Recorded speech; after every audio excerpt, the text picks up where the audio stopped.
was talking my ass off. I didn't even pay attention to the hand. Still got to the river and found the bluff. Let's go.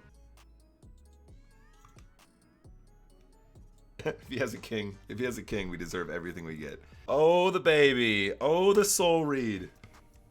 Oh, the soul read. Yes, please.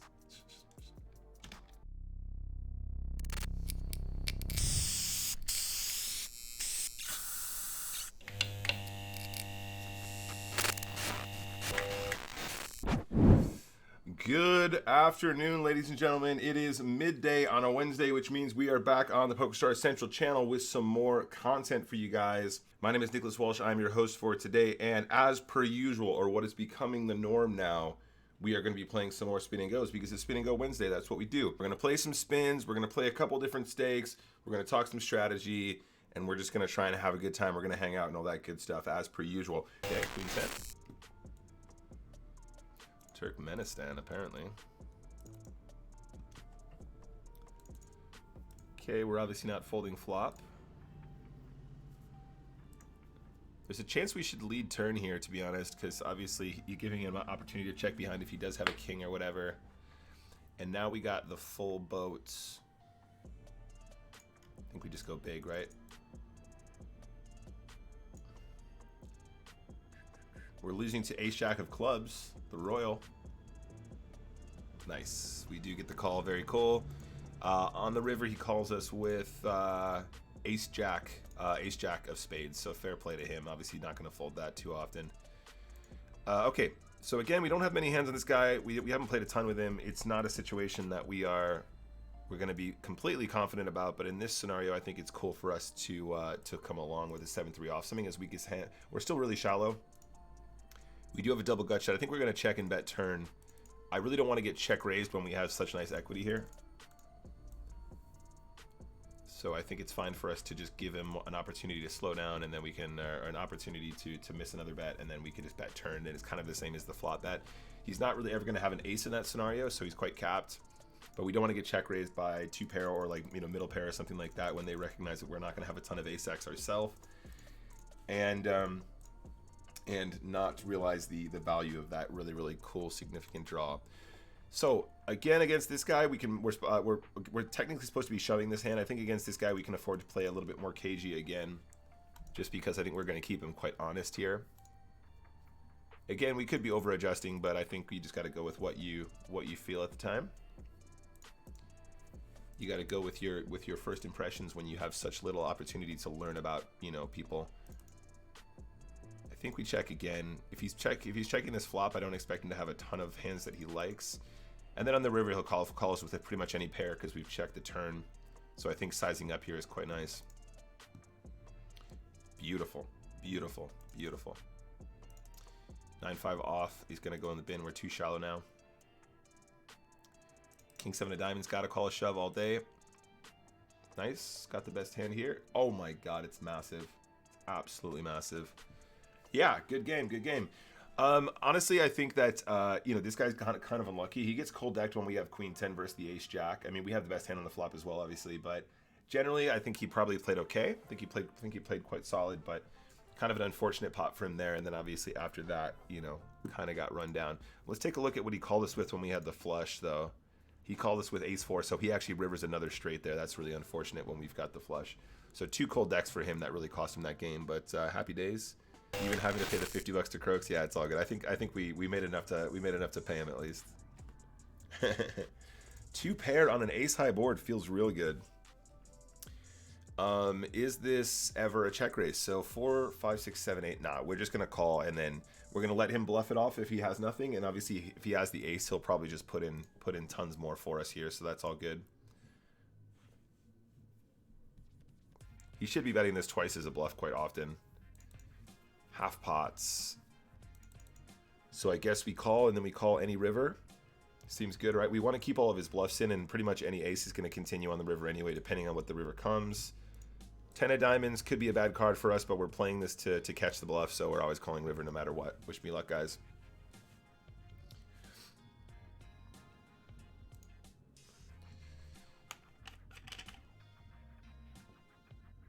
Score 1 for the good guys. There we go. Love it. We played our hands so passively, he even thought he was going to value bet with a king jack there. That's really interesting, huh? And pocket jacks is a good hand. 2.5x ISO.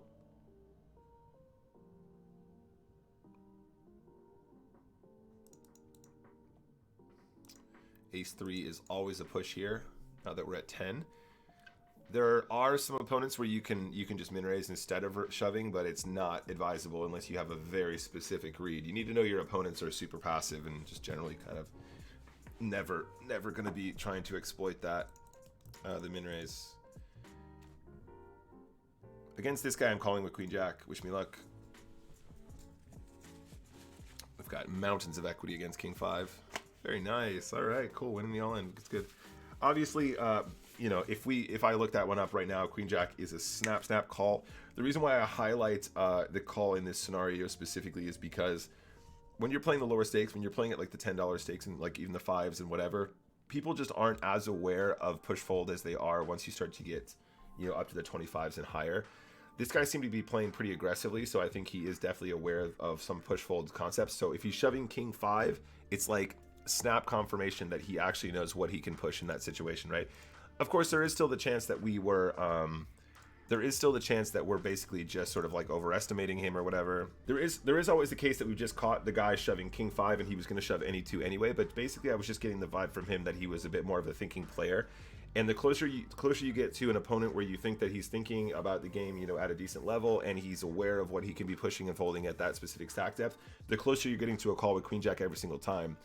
Once we get to like 11 big blinds and less, if you're playing closer to GTO, people are shoving 8-6 suited, 7-8 suited, 8-9 suited, you know, all of those sort of like nice suited connectors that have really powerful push fold properties.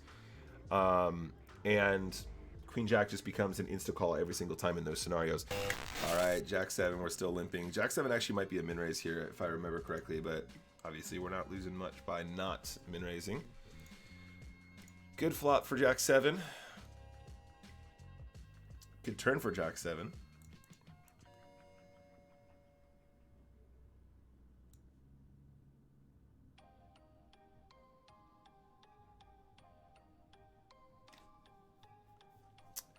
Taking it down. For once I have time to watch the stream. Good. Hope you got home safe. Or obviously got home safe.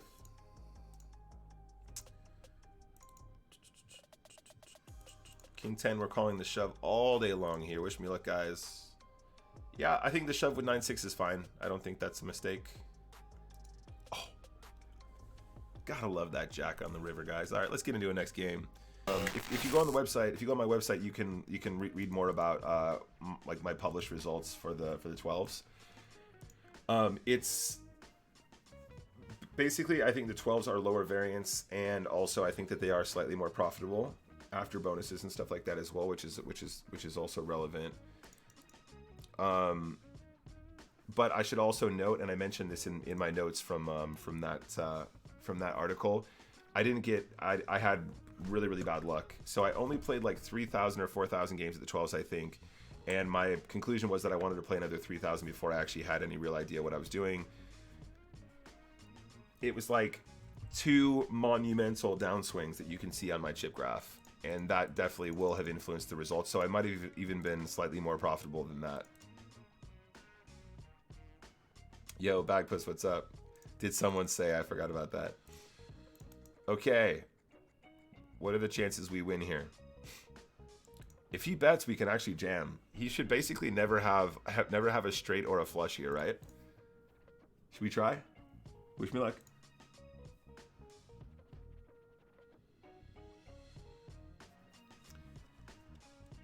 He can call us with 2 pair and stuff like that, but I don't think he'll ever have a flush or a straight.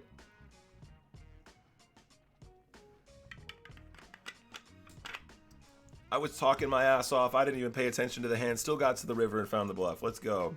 Let's absolutely go right now. Trapping with kings. Are you all in? Are you all in? Bet the flop. Bet the turn. So if we bet to We got to bet a little bit more than 2, don't we? We got to bet like 2, 3, 5 so we can shove the river. It's fine. We're still shoving river, obviously. The ace of clubs, like I said, doesn't really change much. He could have like a hand like deuce 5, but I think we're still going for value.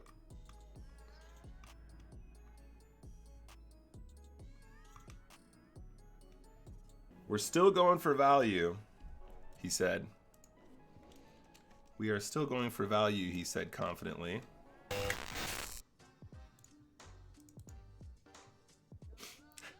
If he has a king, we deserve everything we get. If he has a king, we deserve all the pain in the world. We can shove turn now, it's fine.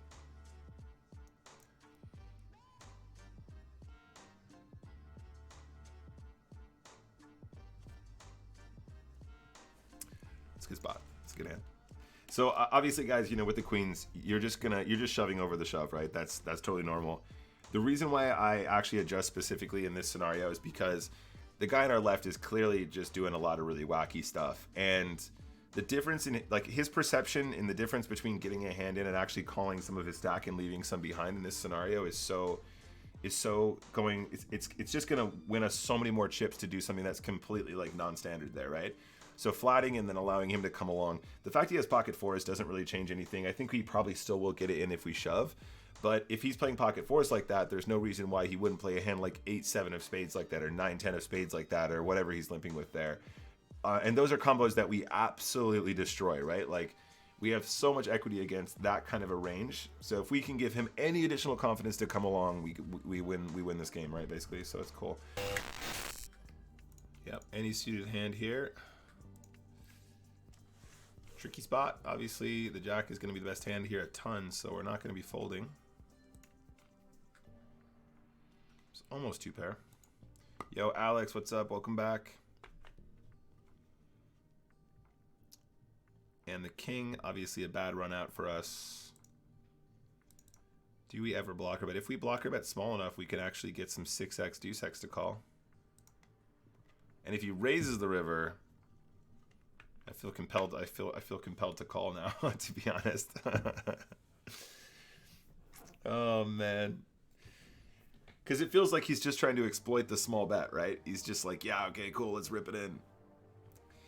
I mean, unless he has a straight, I think we're going to be winning a lot of the time here. But I don't know. This could be a hero call gone wrong. But we're going to try it, guys. Wish me luck.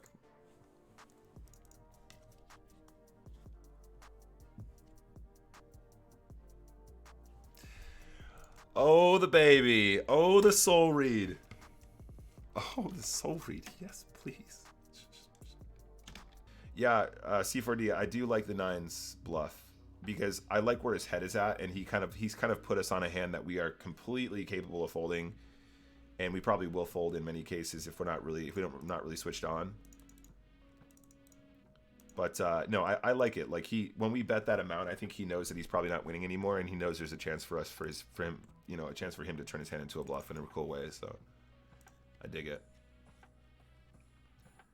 I think we're gonna do, if we do this, it'll be 7, and then we can shove, right? Easy game. Pocket queens is a good hand. Very nice. And deuce 4 is still a fold. King 6 is a call if he shoves. Every single day. Domination station. And the king 6 holds. All right, guys. That was pretty damn near a perfect game for us, guys. I think we're absolutely dominating at the moment. Let's keep it going. Pocket 4s, we're shoving over an open here. If he wants to join the party.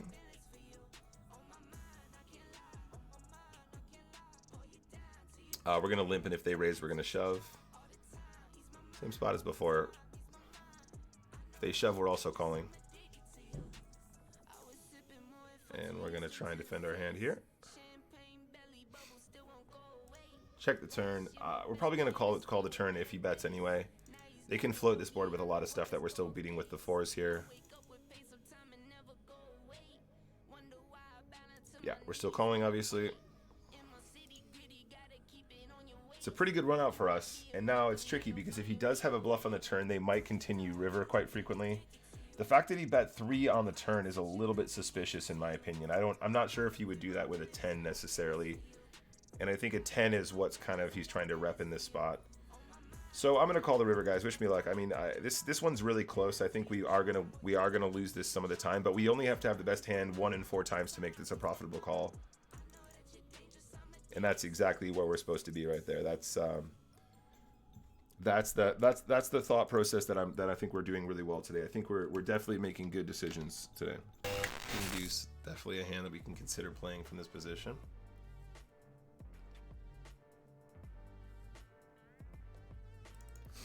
Got a top pair situation here. We're gonna bet 1/4. Gotta bet twice here for sure. Plenty of stuff we can get value from, and obviously we're not blocking the tens, sorry, the clubs or the hearts.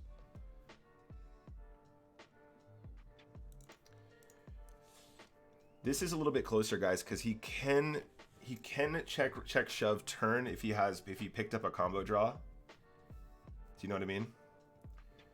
This could just be 2 pair plus. I think we have to call against a reg though, because he is capable of check jamming the turn as a combo draw bluff. So doesn't feel good, but wish me luck.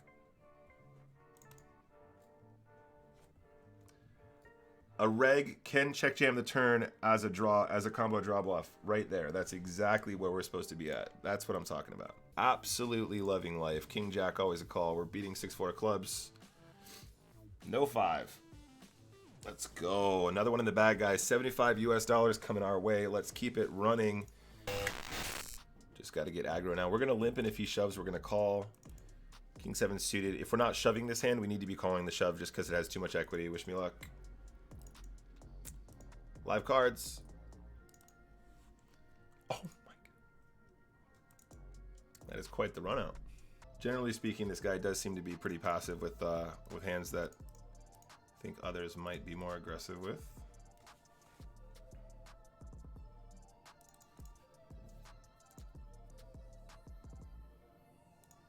Does a straight ever win? Should do okay here. He shouldn't really have that many boats.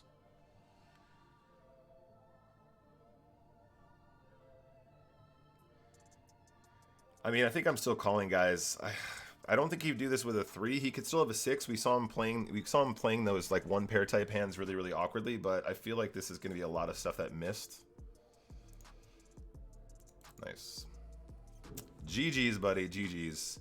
All right, guys, so I'm going to wrap it there. Thank you very much. Another Spin and Go Wednesday in the bag. Loving these sessions, guys. Honestly, I'm having so much fun hanging out with you, and I think we're playing some really good poker. Thank you all very much. Check out the social media. Goodbye for now.